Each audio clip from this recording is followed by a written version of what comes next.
Vamos agora à entrevista do dia com Maria Lídia Flandoli. Hoje, 20 de novembro, Dia da Consciência Negra, data para reflexão sobre os efeitos do racismo na sociedade brasileira, configurado pela desigualdade entre brancos e negros. Nosso convidado hoje é o professor Édio Silva, ex-secretário estadual da Justiça em São Paulo, e ele vai nos falar sobre a força das políticas públicas na reparação das sequelas decorrentes da escravidão em nosso país.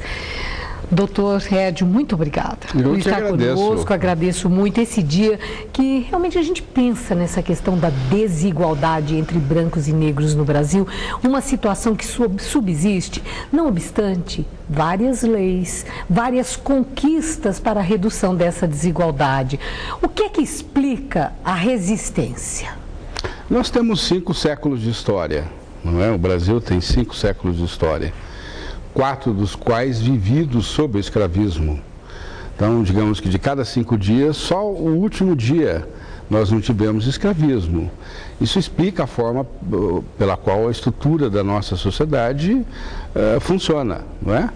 Agora, você tem razão, nos últimos anos o Brasil andou muito, conquistas importantes, avanços importantíssimos, o reconhecimento do racismo como um problema, não é? E a discussão sobre como é que se faz para resolver o problema. Quer dizer, há um consenso sobre que o racismo não é um problema. A discussão é como é que você resolve. Mas ainda assim, houve muitos avanços nos últimos anos, Maria Lídia. Bom, 2 questões. Primeiro, ainda em relação aos avanços, depois as soluções. Mas em relação aos avanços, eu procurei, como ia conversar com o senhor, verificar os resultados das leis que foram baixadas. E eu confesso que eu observo que muita coisa mal saiu do papel. Na questão da educação, por exemplo, a obrigatoriedade de aulas de história da cultura afro-brasileira, pouquíssimas escolas têm professores preparados, têm essas cadeiras, e quando tem, ainda é opcional, faz quem quer. Quer dizer, tudo isso dá a impressão que também tem lei que é para inglês ver. Né, que ela efetivamente não contribui. E como? E quando contribui? Como a das cotas. É uma chiadeira muito grande, muita resistência, dizendo que isso sim é que é preconceito racial. Como é que o senhor vê essa reação contra as cotas, por exemplo?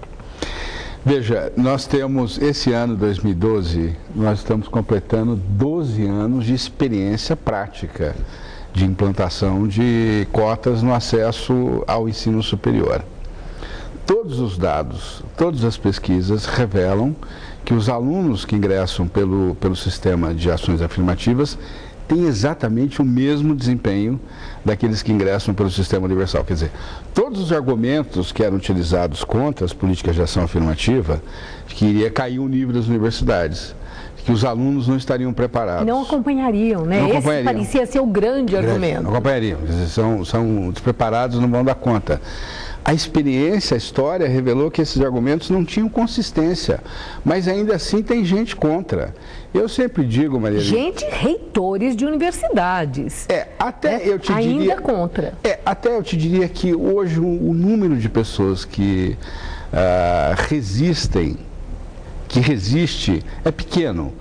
Ainda é barulhento, mas é pequeno, porque a própria experiência demonstrou que quando você cria oportunidades num país como o nosso, em que 52% da população é identificada como negra, quando você sinaliza com oportunidades, as pessoas agarram aquela oportunidade como se fosse a última ou a única. E eu vou te dizer, da minha experiência como professor universitário, da Faculdade Zumbi dos Palmares, um aluno, quando tem um projeto de vida, quando ele sabe que aquele diploma pode transformar a sua vida, ele é o aluno aplicado, é o aluno que se dedica, é o aluno que estuda, é o aluno que vai fazer a diferença, não é? Agora, professor, existe todo assim um cuidado, né, no sentido da remoção do preconceito, do racismo no Brasil.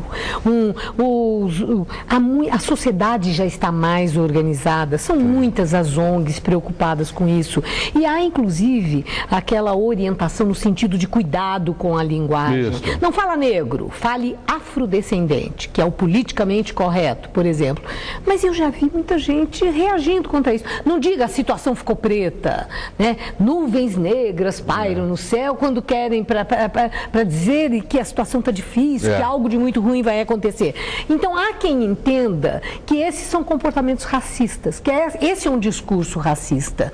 O senhor pensa assim, dizer que uma pessoa negra, é racismo, que o certo é dizer, fulano é afrodescendente? Não, pessoal, a palavra, o sentido dela, o significado dela tem a ver com o contexto em que ela é proferida. Quer dizer, a forma, envolve uma questão de forma também. Quer dizer, obviamente, hoje há um segmento, que é um segmento contrário aos avanços que a população negra tem tido, que atribui tudo ao politicamente correto. E as pessoas perdem de vista que a linguagem, ela fertiliza o terreno para violações de direitos mais graves.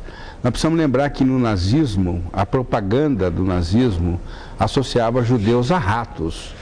Porque ratos eu trato de uma determinada forma, humanos eu trato de outra forma. Então, a crítica à linguagem é uma linguagem que desumaniza um ser humano, uma linguagem que associa um ser humano a um animal, a condição animal, não tem nada a ver com o politicamente correto.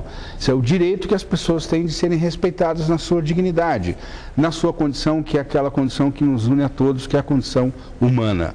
Ninguém, em nenhuma circunstância, tem o direito de tratar um ser humano como um animal.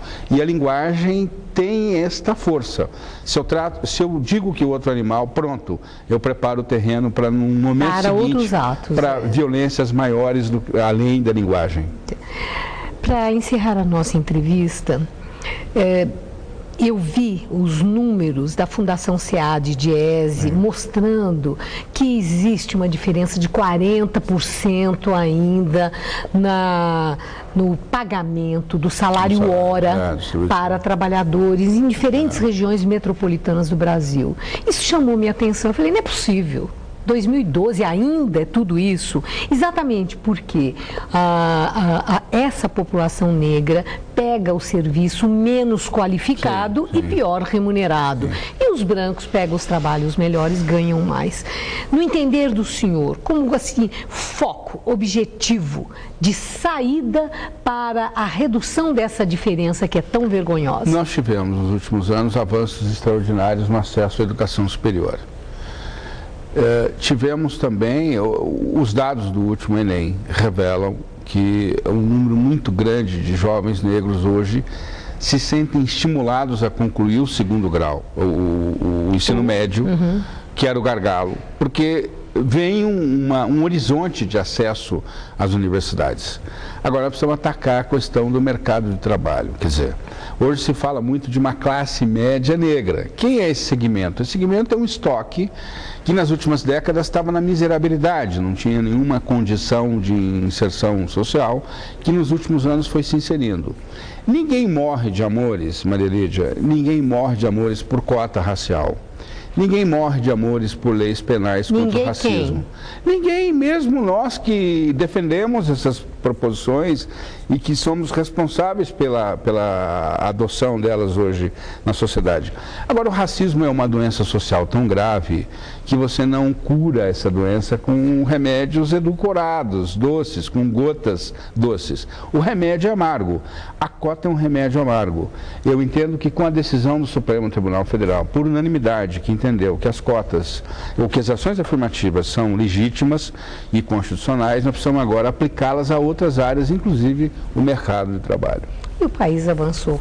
O futuro presidente que toma posse na próxima quinta-feira, Joaquim Barbosa, do Supremo Tribunal Federal. Verdade. É um representante da comunidade negra no Brasil, dos 52% que o senhor mencionou. E que chegaram lá, por mérito. E veja, a mandatária do país, uma mulher, e o terceiro, na linha sucessória, um homem negro. Quer dizer, com certeza o país tem avançado. Muito obrigada. Obrigado. Doutor Edio, uma boa noite. Boa noite.